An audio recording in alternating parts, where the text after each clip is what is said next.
Hello everybody and welcome to an Elite FPL video. Very rare to do videos, but unfortunately we can't stream tonight. Well, Jason can't, and I'm definitely not. And Ray can't either, so I'm just going to quickly do a recording at, what's the time? 08:36 in the morning. So yeah, just like I said, it's just going to be a quick short video going through my team, my score predictions, a bit of history. Woohoo! That'll be fun. A bit of a difficult decision for me this week. Speaking with Ray and whatnot, we've kind of come up with this team up on screen at the moment. Flecken in goal, Trent, Gabriel, Robinson, Ahmad, Palmer, Salah, Iwobi, Watkins, Isaac and Gakpo.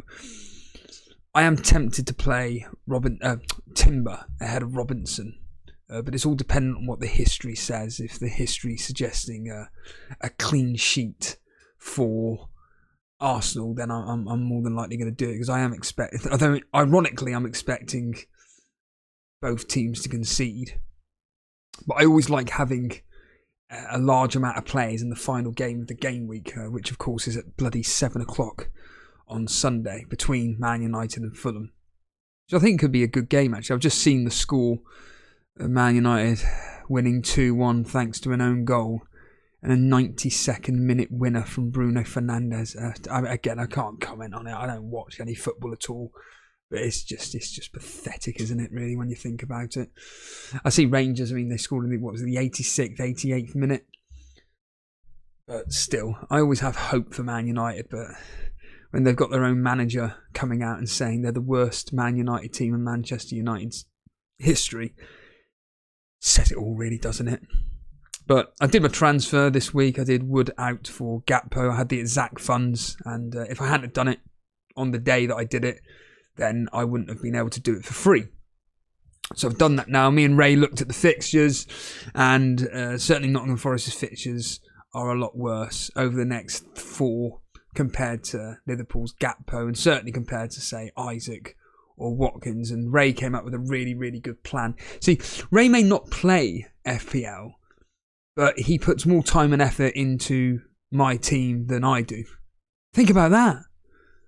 So yeah, I'm very grateful for Ray, what he's suggesting for me to do. It's a very interesting plan. For the double game week from next week, we're potentially, unlikely, but potentially looking at getting rid of Robinson for Mykolenko. Potentially. Because Fulham's fixtures turn once again. So it's a small possibility, but to be honest with you, I think it could be just a wasted transfer. Personally, Everton they're just garbage. Let's not mess about it. Everton are just absolutely pants. Yes, they got David Moyes back in. You know, they beat Tottenham. I mean, who doesn't beat Tottenham? But after the Leicester game, they've then got Man United, Brentford, Wolves. It's just grim reading, and I'm never really going to be playing Mykolenko, whereas with Fulham and Robinson, or just Fulham in general, a team who are performing exceptionally well this season once again. It's, well, they got after this particular game against Man United, is then Newcastle away, Nottingham Forest at home, Crystal Palace at home. Again, a bit like with Everton, it's just that Wolves fixture, but Wolves, you know, they can always score. And yeah, like I said, Fulham's fixtures just to turn for the worse. So I think that it really is just almost a decision, and how many double game week players do I want? And it's going to be, well, obviously the minimum of 3 that I've got from Liverpool. But could I have 4 in Mykolenko and have him in that Leicester game? Who knows? Who knows? But it's the good thing is I'm still going to have 1 free transfer for game week 24, and if I don't use it, it means then I've got 3 free transfers for game week 25. I should have said I've got 2 free transfers, so I've already used 1. I'm not going to be using another one, and then I go into game week 24 with 2 free transfers, and then I take that into game week 25 probably to have 3 free transfers. And Ray said to me something like looking at roughly around the game week 29-ish mark for a wild card team, possibly looking at that. But certainly there was a plan that Ray had, which is excellent. I've already said to him, and Ray kind of agrees, that the triple captaincy chip in double game week 24, I don't like it. I don't personally like it myself. Bournemouth and Everton away, they're not great fixtures.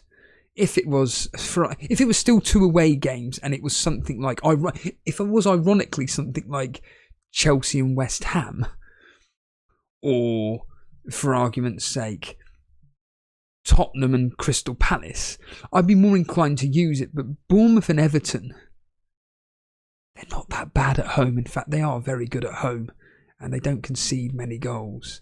So I'm kind of, I'll still be captaining Salah. I just think that the triple captaincy chip will be better used on another day, to be honest with you. But I'm guessing by the end of the season, I'm still going to have all chips in play. Because it does feel like this particular season does feel like a year in which because of the amount of transfers we've got and people saving them up and whatnot, and the teams that we've got, I don't ever feel like we're ever in an emergency situation. Even with my team, I don't look at my team and think, oh God, look how shit it looks. Not really. I've got some very good players. The issues I have are the likes of the goalkeepers, Flecken and Fabianski, but whatever.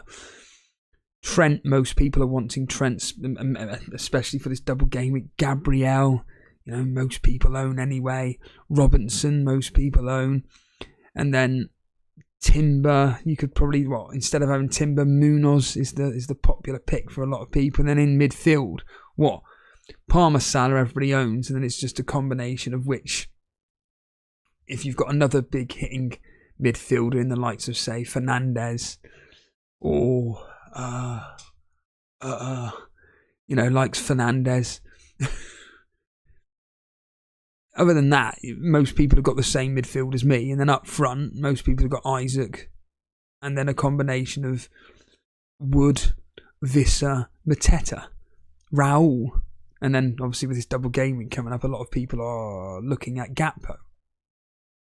So, yeah, the team isn't like in a desperate situation. It's just the rank is in a desperate situation. It's really, really bad. But Ray made the point that we need to start attacking. We need to start attacking now, and certainly with the Gakpo move for Ipswich, Bournemouth, Everton, and Wolves.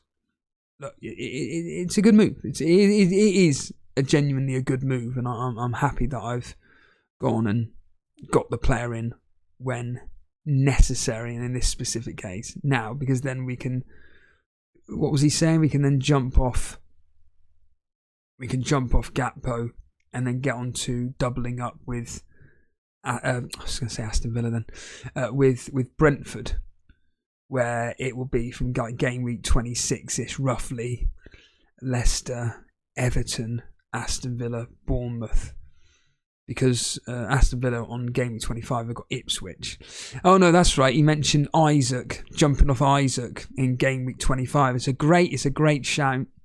It's an excellent shout. Man City, Nottingham Forest, Liverpool, those fixtures for Isaac, and I could have Burma and Visser for West Ham, Leicester, and Everton. See, this is what makes a good fantasy football manager, unlike me. That's why Ray's doing so well at Telegraph, because of planning, whereas me, like I say, there is always combinations of why people do well in fantasy football, but usually the main one being planning. We both agreed as well with the assistant manager chip that we're going to just throw it on a manager who's got decent fixtures for 3 and just leave it. Again, for argument's sake, you could put it on, ironically, Thomas Frank for the West Ham Leicester Everton game, or even the Crystal Palace manager for a good set of fixtures. And even Maresca from game week 27-28, you've got Southampton, Leicester at home, and then maybe throw it on the Bournemouth manager for Brentford in game week 29. Done. Then we move on. Remember, it costs you points. It costs you a transfer, which could potentially cost you points if you've already used your free transfers. Again, how the fuck they've made this assistant managership so bloody complicated. It's just an absolute fucking joke. Anyhow, on to this specific game week, and it's going to be really interesting because obviously we've got the Saturday night reaction, which will be reacting to a lot of the games that are taken. All the big guns are playing on Saturday. Let's not mess about here. All the big ones. They're all playing on Saturday with the likes of Liverpool, Chelsea, Man City, etc. You've got Nottingham Forest. So it's going to be a really, really interesting night reaction stream with Ray when we discuss over what exactly happened and how Gakpo was a complete wasted transfer and how Salah did fuck all against Ipswich, whereas Isaac's gone and got 2 goals again against Southampton. It is grim, isn't it? But let's just see what the history's doing in this particular game. So we do start off with Southampton. You go, we're going to play a game. Can you guess what Steve-O's predicted? I'll give you a clue. They usually begin with a 2 and end with a 1. And just a quick shout out to FPL Bailey. None of these people are going to be watching this, but he is number 9. Number 9 in the whole world. Sorry, I say the whole world of 73,000 people, which is still an extraordinary achievement in Super Brew. 3rd in the world. It is absolutely absurd. But yeah, I like to play on Patreon. Shout out to Patreon. Imagine paying for this shite. We're going to play a game. It's called Guess the Score. Because normally when I do the history, there's normally a common theme, a common number that pops up for Guess the Scoreline. And in this specific case with Bournemouth versus Nottingham Forest, it's a scoreline that I've predicted. So, here's Guess the Scoreline. So the scoreline I've predicted for Bournemouth versus Nottingham Forest is Bournemouth 1, Nottingham Forest 1. So, here we go. In the last 6 fixtures in all competitions, Bournemouth 1, Nottingham Forest 0. Nottingham Forest 2, Bournemouth 3. Here we go. Now this is where the common denominators come into play here. Bournemouth 1, Nottingham Forest 1. Nottingham Forest 2, Bournemouth 3. So we've got 2 3-2s in this particular fixture for Bournemouth. And then the last 2 results have ended Bournemouth 1, Nottingham Forest 1, Nottingham Forest 1, Bournemouth 1. And like I said, what am I predicting? Bournemouth 1, Nottingham Forest 1. So 3 out of the last 4 results have ended as 1-1. And in fact, you could also argue that 2 out of the last 5 have ended 3-2. Extraordinary. That is quite incredible between those 2 teams. Like I said, it's so weird when you go through the history and you see like a common score. Like, oh, I would never have imagined that between these 2. So then we move on to Brighton versus Everton.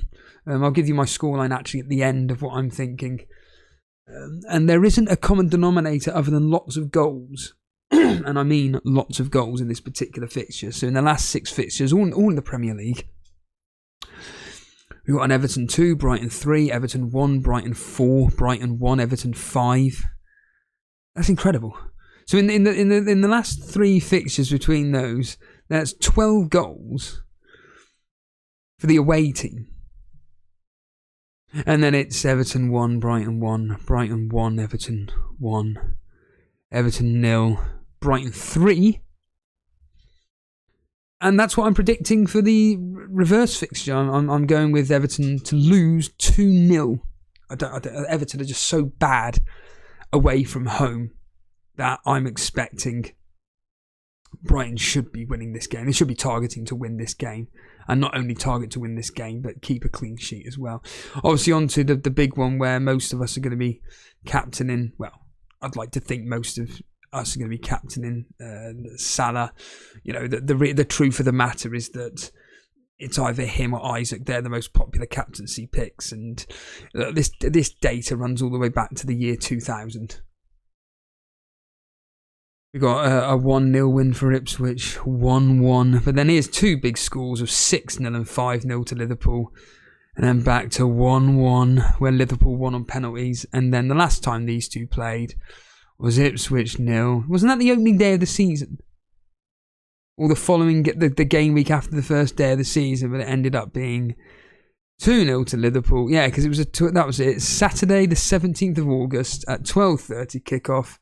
And Salah got a goal and an assist in that particular fixture. Is he going to do the same this week? Wouldn't it be ironic that it will turn out to be we should have all triple captained Salah in game week 23 and not bothered with him in game week 24? Moving on to the next game, which of course is Southampton versus Newcastle, in which, like I state, people will be looking at Isaac captaincy. And Newcastle have basically won the last 6 in a row. There's been 3 red cards in this particular fixture, so there's a chance there could be a red card in this. But yeah, Newcastle do like to play Southampton. You got a 2-1. They're all wins for Newcastle. 2-1, 4-1, 1-0, 2-1, 3-1, 1-0. I've gone with... what did I say for Liverpool? I said 3-0, and I've gone 3-0 in this game. Newcastle are very, very good defensively. I know they conceded 4 against Bournemouth, but overall they are solid defensively. And I've gone with 3-1. I've gone with 3-0. I was thinking 3-1, but no. I think all you Hall owners are going to be in luck there. Man City versus Chelsea. Man City obviously coming off the back of a 4-2 loss. Quite incredible, really. I didn't even know the score until the following day on TalkSport, where I just assumed it ended 2-2, and then I hear it ended 4-2. I'm just like, this is just a shambles from Man City, and they do like playing Chelsea. That's what I will say. They do like playing Chelsea. Couple of 1-0 wins in there. There's a 2-0 in there, but there's a couple of big ones in a friendly. They won 4-2, and there's obviously the 4-4 game that happened on the 12th of November 2023. But other than that, yeah, I've gone with 2-2. I was thinking 2-1. I'm thinking maybe in Super Brew play it safe. But no, I'm leaving it as it is. I'm going to go 2-2 between these two particular teams. And then on Sunday, 2 games at 2 o'clock. Got the 4:30 kickoff between Aston Villa and West Ham. And then obviously in the evening, it's Fulham at home to Man United. Yeah, Crystal Palace versus Brentford. A hard one to call. This is potentially going to be the decider as to who I play out of Sarr and Iwobi. Oh, God. Listen to this for history. 0-0, 1-1, 1-1, 1-1. And the last 2 fixtures have ended 3-1 to Crystal Palace and 2-1 to Brentford. Jesus, I think I went 2-1 to Crystal Palace. Like I said, there's a theme here. I've gone 2-1 to Crystal Palace. Tottenham versus Leicester. I've gone with Tottenham to win this 2-1. You guessed it, 2-1. And Tottenham love playing Leicester. Lots of goals, and I mean lots of goals, apart from the last 2 these 2 met, which ended 1-1. 4-2 Tottenham win. 3. These are all Tottenham wins. 4-2, 3-2, 3-1, 6-2. You got a 4-1 anomaly there for Leicester, and then 1-1. So yeah, Tottenham do like to play Leicester. Aston Villa versus West Ham. I've gone with a 2-1, and well, the last 2 games have ended 2-1. In fact, this game is very much in Aston Villa's favour. Only West Ham have only won once, which was back on the 28th of August 2022, where they won 1-0 at Villa Park, funny enough. And then they drew with them 1-1, and there's another 1-1 in there. But other than that, there's a 4-1, a 2-1, and a 2-1 to Aston Villa. Now, here's the big one for me. Who should it be, Sarr or Iwobi? Comment below. Yeah, there's a lot of 2-1s. Man United, again, love playing Fulham. You've got a 2-1, a 3-1, a 2-1, a 2-1, a 1-0, a 1-0. Fulham have only won once in the last 6, which was 2-1 away at Man United on the 24th of February last year. But yeah, I'm expecting I expect this to be a tight game between these two, but I do expect Fulham to get through this 2-1. Did I even look at... I've just realised Arsenal versus Wolves. Where's that game? Oh, there. Didn't even look at that. Let's just see if there's clean sheets galore in this. Well, yeah. It looks like I'm maybe playing Timber over Robinson, I'm afraid, Ray. Clean sheets galore. We got a 2. These are all Arsenal love playing Wolves. 2-1, 2-0, 5-0, 2-1, 2-0, 2-0. Yeah, in fact, I've gone 2-1 to Arsenal. But like I said, I've gone 2-1 to Fulham as well. But I think this just kind of answers it, really. Play your premium team defenders, and I think Timber may be the one to come in. I mean, like I said, the last two games have ended 2-0 between these two.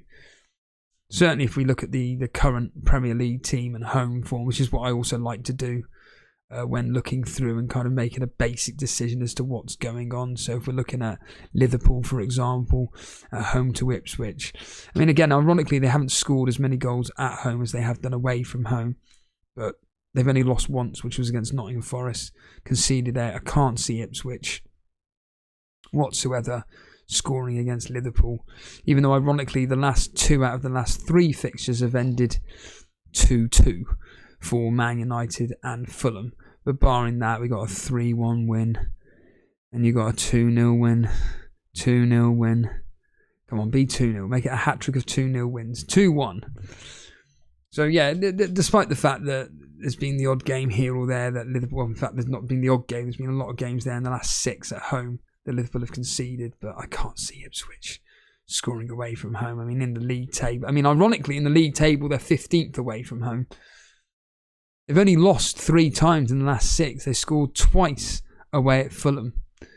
They didn't score away at Arsenal. They scored twice away at Wolves.